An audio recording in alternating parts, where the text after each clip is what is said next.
It has been a busy few days in Canadian politics, to say the least. Mark Carney is now the country's 24th Prime Minister, taking on this new role after winning the Liberal leadership just days earlier. It is my honour to respond to the Governor-General's request that I form a government. And it's a solemn duty to serve as Prime Minister at this time of great consequence for our country. On Friday, Carney was sworn in alongside his slimmed-down cabinet, a smaller front bench focused uniquely on Donald Trump's trade war and the economy. Carney is also about to embark on his first foreign trip as Prime Minister. Later today, he'll travel to France and the United Kingdom. There'll also be a stop in Iqaluit. Anita Anand is part of Carney's new cabinet. She now takes on the role of Minister of Innovation, Science and Industry. I spoke to her about the challenges the government is facing and the work she hopes to get done. Minister Anita Anand, thank you for joining us. Thanks for having me, Rosie.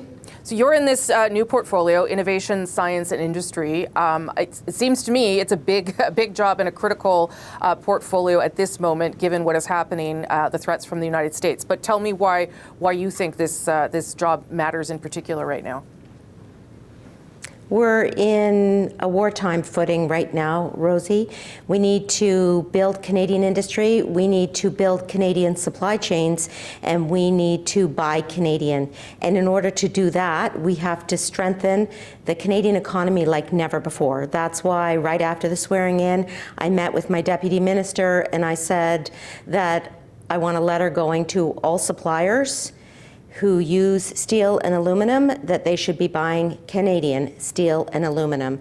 We are going to do what we did in the pandemic, Rosie, which is to build Canadian supply chains where they are needed most so that we don't have to rely on the United States for 80% of our trade.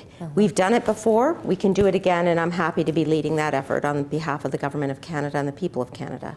A quarter of the steel used in the United States is imported. Canada is the largest source of steel and aluminum for the United States. What are you, I don't know if you've already had a chance to talk to any of these businesses, but how concerned are you about that particular industry collapsing because this is happening so quickly? Well, this is exactly the reason why I'm moving as soon as possible, as did my predecessor, on ensuring steel and aluminum are favored if they are Canadian suppliers. Yeah. And we do need to support industry. We need to support workers, which we are doing and will continue to do. Let's remember that Canada is rich in natural resources, it is rich in critical minerals, and what we are doing now is ensuring that we're buying Canadian, we're supporting Canada, and hiring Canadian, frankly. And all of those elements will ensure that we reduce our reliance on the United States while they are imposing unjustified tariffs on our country. There have already been layoffs, as I'm sure you know, at Algoma Steel, for instance, and other places. Beyond the employment, the EI, employment insurance piece of this, will there be particular supports to the industry? The supports that we are rolling out will be targeted, but they will be broad-based. In other words, we will ensure that where an industry and its workers are suffering, that we are there to support them. We've done it before. In fact, I was visiting Dofasco last week, Rosie, and the very point we made, and Prime Minister Mark Carney made, was that we will always be there to support Canadian workers, Canadian industry, and build Canadian supply chains as well. It does seem as though the president also has in mind the target of the automobile industry, which will now fall into your portfolio. Your predecessor did a lot of work trying to set up chains and more plants inside Canada. What is your message to the automobile industry now as it sees itself in the crosshairs of Donald Trump as well? Well, you're exactly right. We have strong investments in the automobile industry across Ontario and Quebec. For example, I spoke with Minister Vic Fedeli from Ontario this afternoon as well, and we agreed that we will continue to work together to ensure that that auto industry remains in Canada for the benefit of Canadian workers, and that we are able to build that manufacturing sector and others, frankly, Rosie, to ensure the greatest benefit for the Canadian economy overall.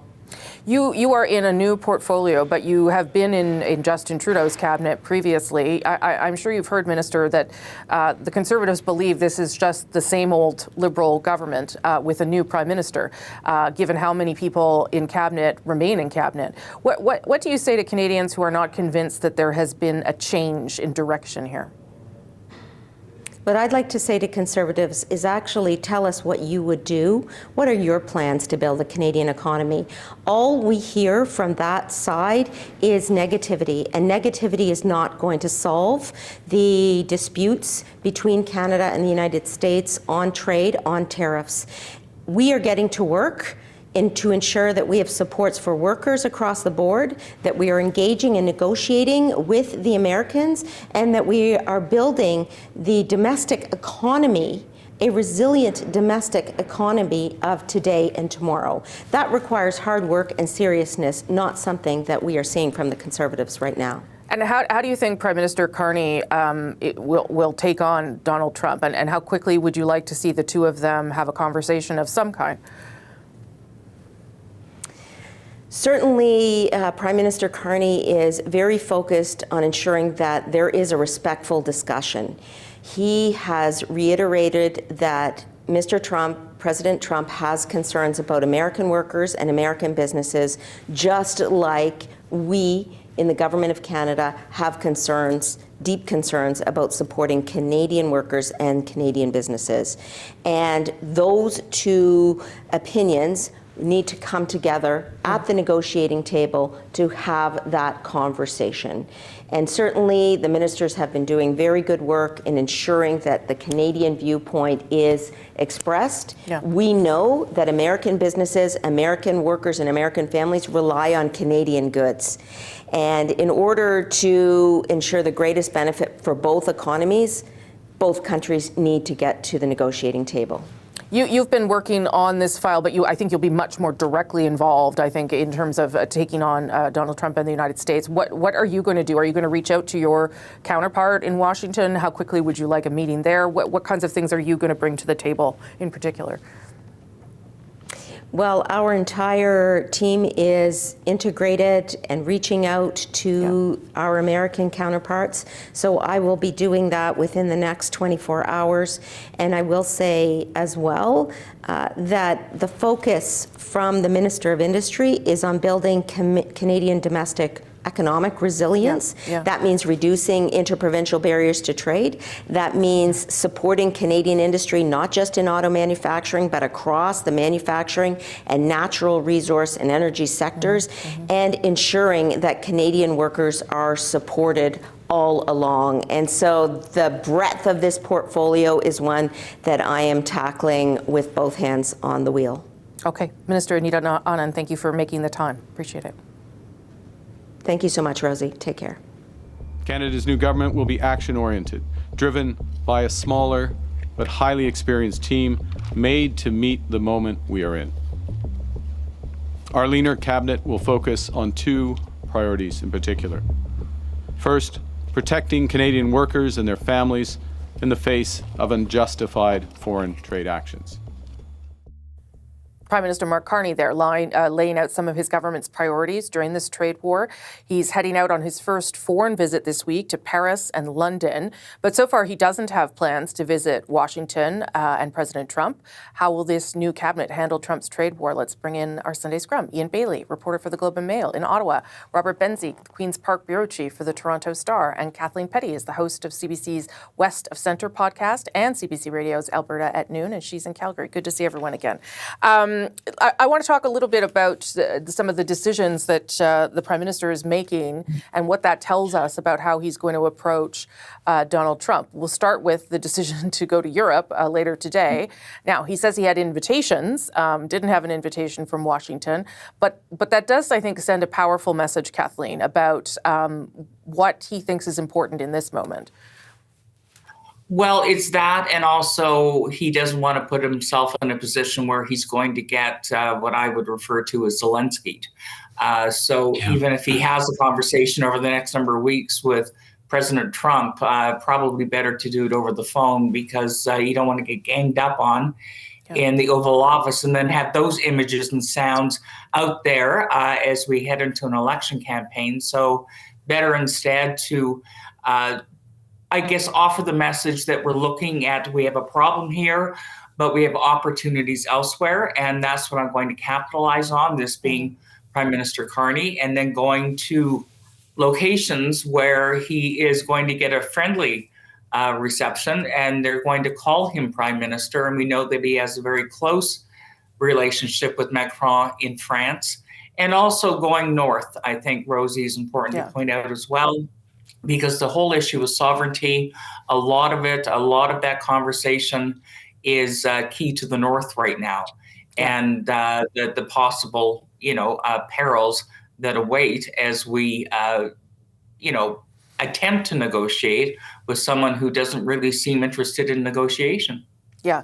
And Rob, doing this with, I think, a different frame for this Prime Minister. He seems very sort of serious and business-like, and almost like he's the CEO as well as the Prime Minister. Yeah. What are you making of sort of those early signals? I think Kathleen's exactly right. It's astute of him not to go to D.C. and be humiliated in the Oval Office as others have been, or even if it's not a humiliating experience, he would look servile and subservient rather to the president, just in the whole way these things roll out, and these ad hoc news conferences in the Oval Office they're not really helpful to Canada's case, frankly. I think it's smart for him to go. He's well known, of course, at 10 Downing Street, because he was the Bank of England governor under a Conservative government, the predecessors to this Labour government that's in power now. And interestingly enough, Macron in France, Keir Starmer in England or in the United Kingdom, and Carney here in Canada are all benefiting from a boost in the polls thanks to Donald Trump. Trump's stance has helped these three leaders, so that's they all have that in common. And I think that is there's going to be a unity in that, and also frankly, Carney is going to say it's a symbolic thing, but he's saying, look, I can work with Europe, I'm willing to diversify our trade. Yeah. Ian, what do you make of it? I mean, yes, he got invitations, but I'm guessing they sought the invitations to go. So, that's why he's going there. Well, Kathleen and Rob are right. I agree with them. I mean, the other issue is that there's an election coming up, election imminent. Yeah. And Mr. Carney doesn't want to sort of place himself in a situation that could lead to footage and an incident that would complicate the Liberal prospects of winning another term. And it looks like Mr. Carney will be running to a degree against Mr. Trump in this election. He hasn't been shy about bringing those points into his commentary so far. I also imagine that the Premier of Ontario federal ministers came out of this meeting with the U.S. Commerce Secretary last week, saying that things went pretty good, and there's another meeting, of course, scheduled for next week. So maybe Mr. Carney wants to see how things play out in that respect. Just because things looked good last week, given the chaotic nature of the current administration, they could turn terrible next week. So perhaps Mr. Carney wants to wait to see how it plays out. So it's a better idea, as my colleagues have said, to go to Europe, make those connections, and also go to the Arctic, which is probably going to be, in terms of Arctic sovereignty, an issue in that coming election. Well, let's talk a little bit about what you raised there about the idea that Mark Carney is really running against Donald Trump. And certainly that worked in Ontario. Certainly that worked for Doug Ford. Rob, maybe I'll get you to weigh in on that first. And then Kathleen, I want to get your perspective on what the federal Conservatives are doing here. But Rob, whether you think that same model could work in a federal election. I think it could, Rosie. I mean, Premier Ford showed the blueprint for winning an election, at least in this province. Running against Donald Trump was a very smart move on his part. Remember, he called an election 15 months early here on February 27th. And won even bigger share of the popular vote than he had before. And Carney was very savvy, I thought, coming to Etobicoke on last Wednesday to have breakfast at Wally's Grill in Rexdale with the premier, and the two of them were photographed huddled, having a friendly chat about how to deal with Donald Trump. And I think it's good politics for the progressive conservative premier of Ontario, and it's good politics for the Liberal Prime Minister of Canada. And it freezes out the conservative leader federally, who is not close to Premier Ford. They do not know each other. Yeah. And so that leads me to you, Kathleen, and the way the federal Conservatives seem to still be, I think, trying to get their footing when it comes to how to go after the new Prime Minister, and maybe not understanding that how much the conversation has shifted over the past couple of months. Well, I think they wanted to run against, obviously, Justin Trudeau. Now they have Mark Carney, and they have to figure out the extent to which they want to run against Donald Trump as well, and whether they can compete in that narrative or stick to attacking the Liberals and going on about, this being a fourth term. Do you really want a fourth term? And the observations Rob made about Ford, I think, is interesting as well, because although you can use that as a template, and I get that, he didn't really have a stiff competition provincially, right? So he could focus entirely on Ford. Pierre Poilievre is a different animal altogether. And, he's still largely leading in the polls, even though they've tightened up somewhat. So it would seem that Mark Carney can't just focus on Trump. He still has to focus on Poilievre as well. Yeah, that's a good point, Ian. Like the polls are much, much tighter. I mean, Conservatives have lost a 15-point lead. They're down to 5-ish points, maybe 9 in some polling, pulling them apart. But they're still going to win, at least for now.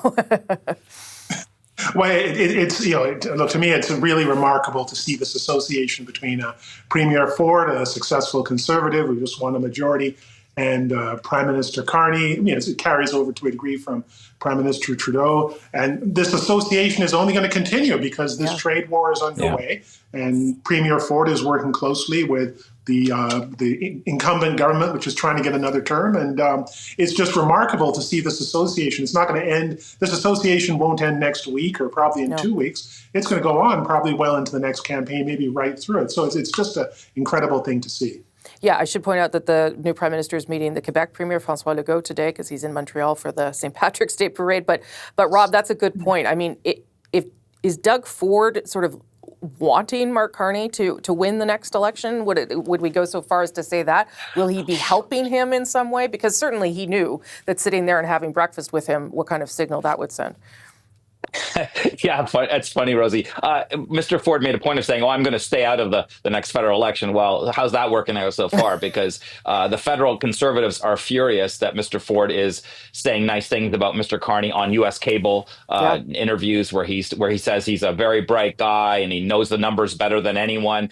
And I think even though Mr. Carney, who's, Harvard educated, Oxford educated, erudite, globalist, international elite type of person, and Mr. Ford, who is much more earthy, even though they are very different characters, I think they complement one another in many ways. And I think Mr. Ford's folks see an advantage for them politically, and I think Mr. Carney's people see an advantage for them politically. So I think it's a marriage. Politics makes strange bedfalls. It's a cliche, but it's also true. It's also so true. Last quick word from you, Kathleen.